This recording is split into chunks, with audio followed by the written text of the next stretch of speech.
pregador da noite. Meus irmãos, a paz do Senhor a todos. Vamos orar. Soberano Deus, eterno Pai, queremos agradecer, Pai querido, por este primeiro momento do culto, onde nós já ouvimos louvores, Pai querido, para adoração e glorificação do Teu santo e poderoso nome. Pai querido, e agora nós vamos ouvir a Tua santa, preciosa, justa, fiel e digna palavra. E queremos, ó Senhor, que nesta noite, Senhor, de uma forma toda especial, use o Teu Filho, Senhor, como tens usado de outras oportunidades. Que nesta noite, Pai, quando Ele abrir a boca, as palavras dele saiam ungidas, e que venha, meu Senhor querido, nesta noite incendiar com o Teu poder e a Tua unção a cada um de nós que aqui estamos, Pai, pois a Tua palavra diz que o fogo tem que arder sobre o altar e não pode se apagar.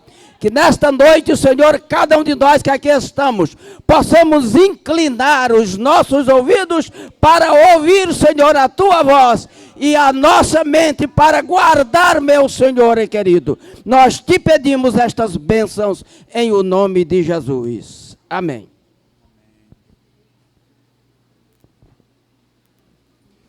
Meus irmãos, a paz do Senhor, eu quero louvar ao Senhor Jesus por esta oportunidade que a nós é confiada mais uma vez de estar com os irmãos. Eu fico muito feliz em poder retornar a esta congregação, a Congregação Nova Jerusalém.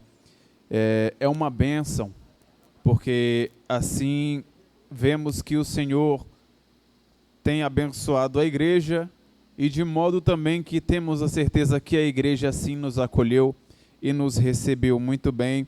Por isso nós estamos de volta e eu fico muito feliz e louvo a Deus pela oportunidade de poder retornar à congregação. E nessa oportunidade, mais uma vez, o culto de missões, eu quero facultar ao Senhor toda a glória, toda a honra nessa noite, adorar a Deus juntamente com os irmãos e bendizer ao Senhor, porque Ele é merecedor de toda a honra, de toda a glória e de todo o louvor. Eu quero louvar a Deus pela vida do nosso pastor Newton. É um prazer imenso poder rever o nosso pastor. Inclusive, já falei aqui e repito, o homem tá bonito, viu? Tem que respeitar. O estilo do homem tá bonito, graças a Deus. Que Deus abençoe ao nosso pastor e que o seu ministério venha crescer ainda mais com a confirmação dos céus e pelo poder do Espírito Santo. Eu louvo a Deus pela vida do nosso irmão Antônio Carlos, que é um grande amigo que o Senhor nos entregou. Que Deus abençoe a ele e a sua família, em nome de Jesus. Eu agradeço ricamente a oportunidade que a nós é confiada nessa noite. Louvo a Deus pela vida do nosso irmão Neto Noel, não é isso? Que Deus abençoe o senhor, meu querido. Os nossos obreiros, os nossos auxiliares, que Deus abençoe a cada um de vocês. Que Deus abençoe a minha professora Michele. É um prazer rever a senhora, hein? Que Deus lhe abençoe, em nome de Jesus. Eu fico vendo as postagens ali no Instagram, do Ministério de Infantil, né? E eu fico vendo que bênção, né? Que Deus tenha abençoado a senhora com esse lindo ministério e que continue abençoando ainda mais, que a senhora seja porta-voz de bênção para as nossas crianças. Nós precisamos que Deus lhe use. Quero louvar a Deus pela vida do nosso irmão Christian, nosso irmão Micael, que são ali nossos irmãos ali do Templo Central de Timon, e que hoje nos dão a honra e a felicidade de estar conosco nesse momento. Queridos, sem perca de tempo, porque o tempo já está indo embora, eu quero convidar os irmãos para abrir a sua Bíblia juntamente comigo, em Romanos, capítulo de número 1, versículo de número 16. Carta do apóstolo Paulo aos Romanos, capítulo 1. Vamos ler o versículo de número 16.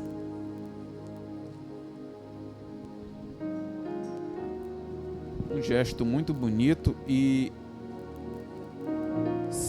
é excelente que seja replicado por toda a igreja. Todos se ponham de pé em reverência à leitura da palavra de Deus.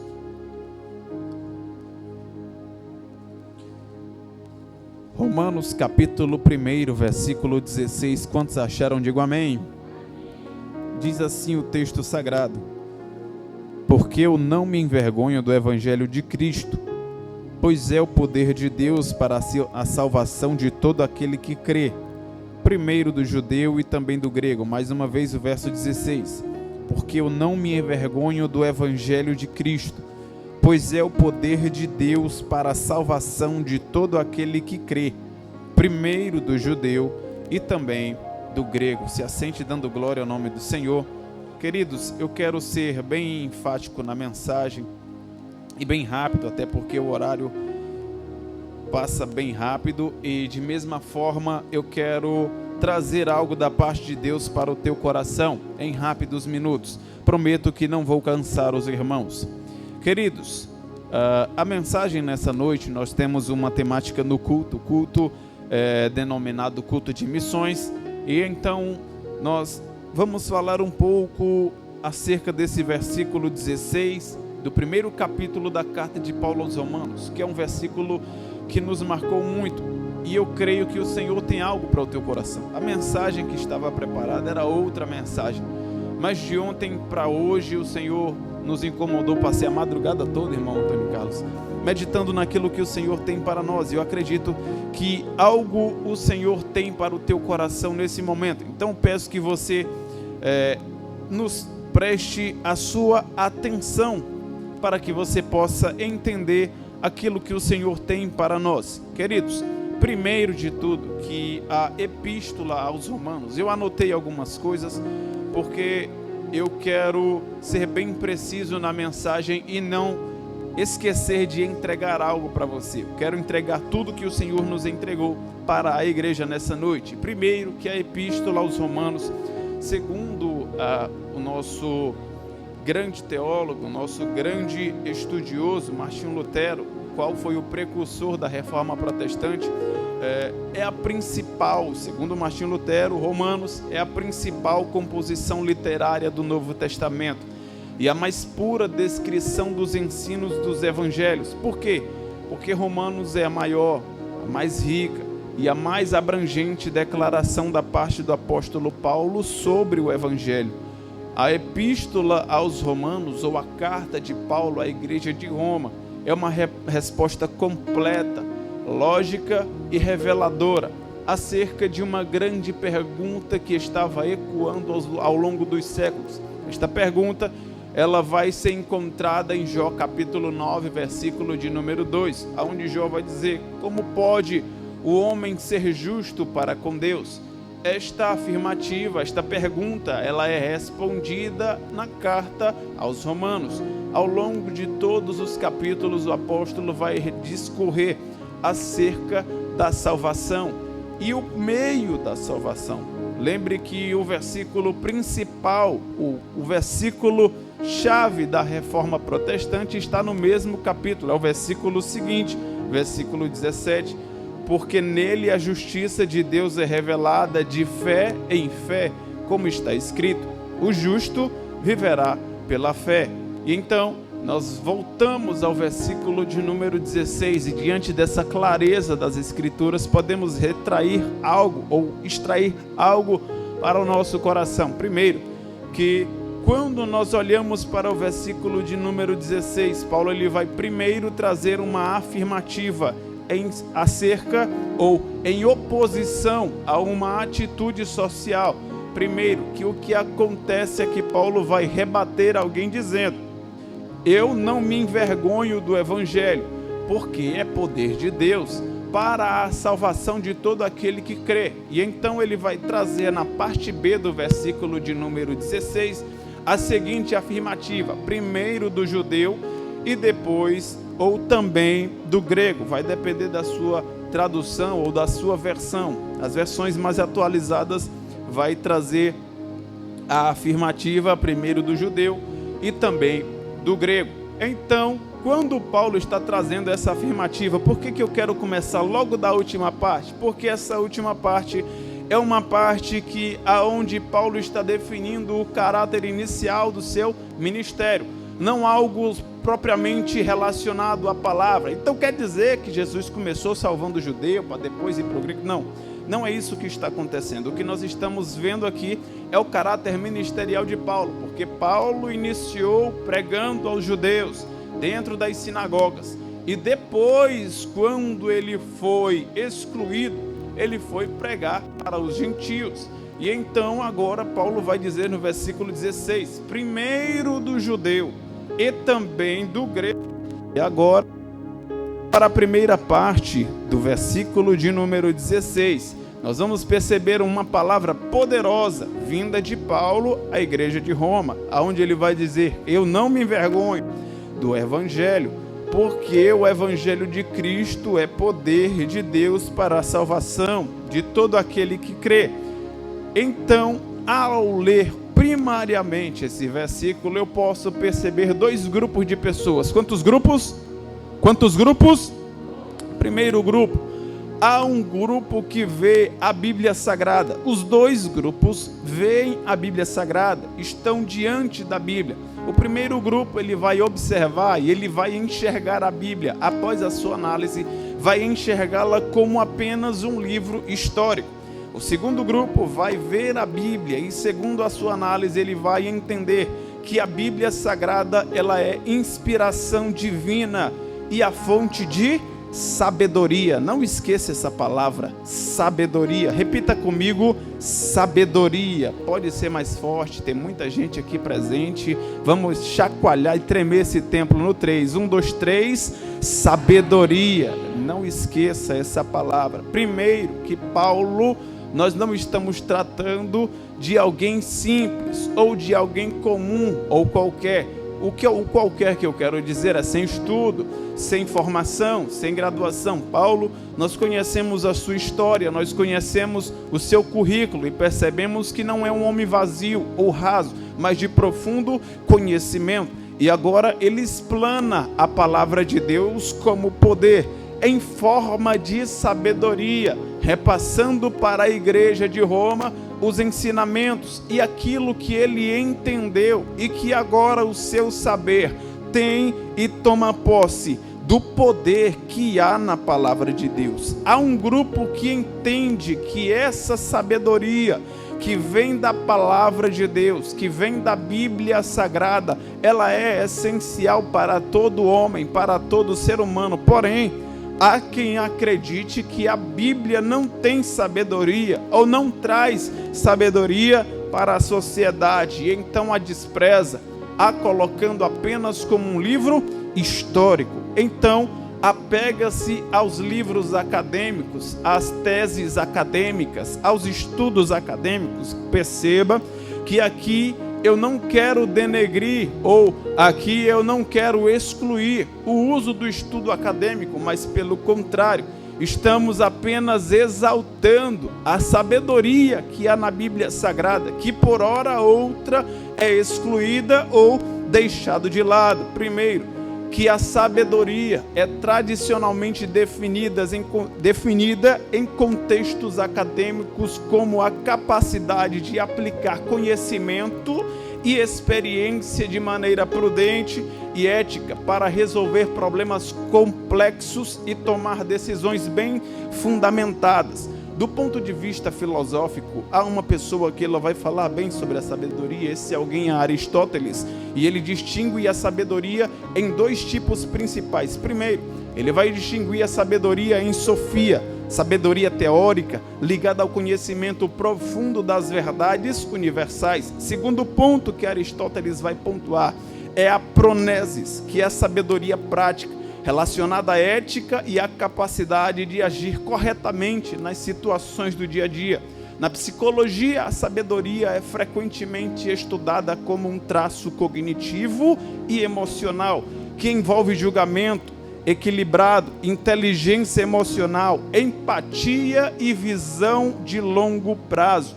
Pesquisadores como Paul Baltes descrevem-a como um conhecimento especializado na conduta e no significado de vida. A sabedoria, ela é definida ao longo da história por alguns grandes homens, grandes pensadores e grandes estudiosos. Primeiro, Platão ele vai dizer que saber é crença verdadeira justificada. Para Platão, o conhecimento verdadeiro deve ser baseado em crenças verdadeiras e justificáveis. Me ouça por um minuto. Ele defendia a ideia que o verdadeiro saber está no mundo das ideias, acessível apenas pela razão. Segundo, René Descartes, ele diz: penso, logo existo. Essa frase ela é bem conhecida, principalmente nas faculdades. Descartes acreditava que o conhecimento deve ser baseado na dúvida metódica e na razão. Ele via o saber como algo que deveria ser construído a partir de certezas absolutas. Immanuel Kant, ele diz que o saber é limitado, mas a imaginação o expande. Então, Kant diferenciava o conhecimento empírico, baseado na experiência, do conhecimento a priori, independente da experiência, e argumentava que só podemos conhecer o mundo dentro dos limites da razão humana. Porém, eu quero abrir um parêntese e dizer que na teologia e na espiritualidade nós sabemos que a sabedoria é visto como uma virtude essencial para discernimento moral, crescimento espiritual, sendo frequentemente associada a uma perspectiva transcendente sobre a vida do propósito humano. E agora aqui eu quero voltar para o versículo de número 16 e refazer aquilo que Paulo está dizendo. Eu sei, então, no versículo 16, porque eu não me envergonho do evangelho de Cristo. Por quê? Porque é poder de Deus para a salvação de todo aquele que crê. Perceba que todos ao longo da história humana vão dizer que a sabedoria, ela parte de um ponto principal, ponto concreto, aonde você tem a certeza, e daí pode acreditar e tirar as suas conclusões. Porém, Paulo vai chegar dizendo que a sabedoria encontrada na palavra de Deus, ela é adquirida a partir de quê? Da fé. Eu não vejo, eu não tenho como palpar, eu não tenho como calcular, eu não tenho como mensurar, mas eu acredito que esse poder, ele é poderoso mais do que qualquer sabedoria dita em faculdade. Eu acredito que esta palavra, ela tem mais poder do que qualquer livro acadêmico. Eu acredito que esta palavra, ela tem mais poder do que uma tese de faculdade. É isto que Paulo está dizendo.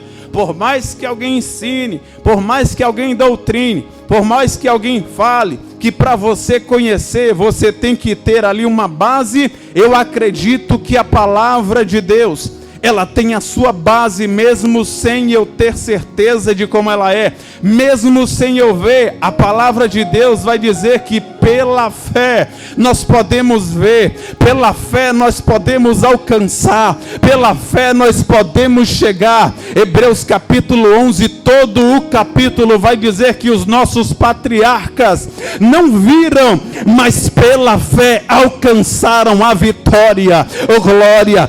Pela fé eles saíram do deserto e chegaram ao destino. E é isso que Paulo está dizendo. Esta palavra, ela pode ser desprezada, mas quando eu acredito no que pode acontecer pela sabedoria desta palavra, eu tenho certeza, porque é Cristo vivo e ressurreto quem faz com que aconteça, porque a palavra do Senhor jamais cai por terra e nenhum dos seus planos podem se frustrar. Se você está entendendo esta palavra, levante uma das tuas mãos e dê um glória a Deus nessa noite. Paulo está certo, Paulo tem certeza de que não há vergonha no evangelho, e ele vai argumentar no versículo de número 16. Paulo vai usar a própria palavra para basear a sua crença. Como ele vai usar a palavra? Marcos capítulo de número 8, versículo de número 38. porque qualquer que nesta geração adúltera e pecadora se envergonhar de mim, das minhas palavras, também o Filho do Homem se envergonhará dele, quando vier na glória de seu Pai com os santos anjos. Agora, nós somos lembrados no versículo de número 16, daquilo que o próprio Jesus falou, e daquilo que o próprio Senhor Jesus decretou. E agora em Romanos capítulo de número 1 e versículo de número 16, nós vamos encontrar uma causa e uma ação. Que causa é essa e que ação é essa? Paulo ele vai dizer: eu não me envergonho do Evangelho, porque a palavra do nosso Senhor Jesus Cristo, o Evangelho de Cristo é poder de Deus. Isso é mais explanado e tratado com mais uma visão e de uma forma mais ampliada em 1 Coríntios, capítulo de número 1, do verso 17 ao versículo de número 31, onde Paulo vai explicar um pouco mais acerca do poder da cruz e do Evangelho de Cristo. Paulo estava plenamente ciente que o orgulho da filosofia grega provavelmente desprezaria a mensagem da cruz como loucura. Seria estranho para eles a princípio e fora de acordo com as suas especulações intelectuais, mas ele também estava convencido de que nele estava contida a única visão das coisas para atender às necessidades humanas. O que pode nos atender, o que pode nos suprir, o que pode nos ajudar é a palavra de Deus. E tal se recomendaria no final dos pensadores, se as suas consciências pudessem ser despertadas a partir da palavra de Deus e da pregação do Evangelho de Cristo.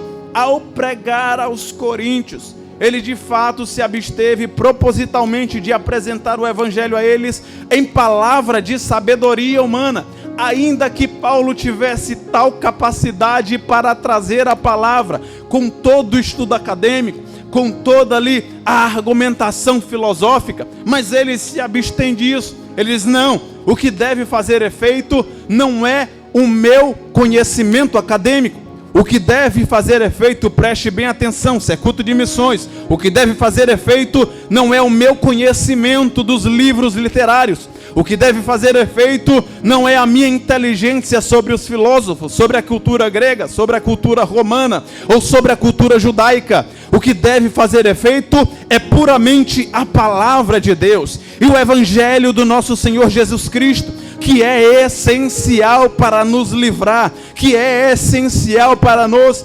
alimentar. Ou seja, Paulo está dizendo: olha, por mais que eu conheça, por mais que eu entenda do que vocês sabem, eu não me envergonho do Evangelho simples, eu não me envergonho da pregação simples, eu não me envergonho da pregação, como diz as irmãs do círculo de oração, aquela pregação curta e quente.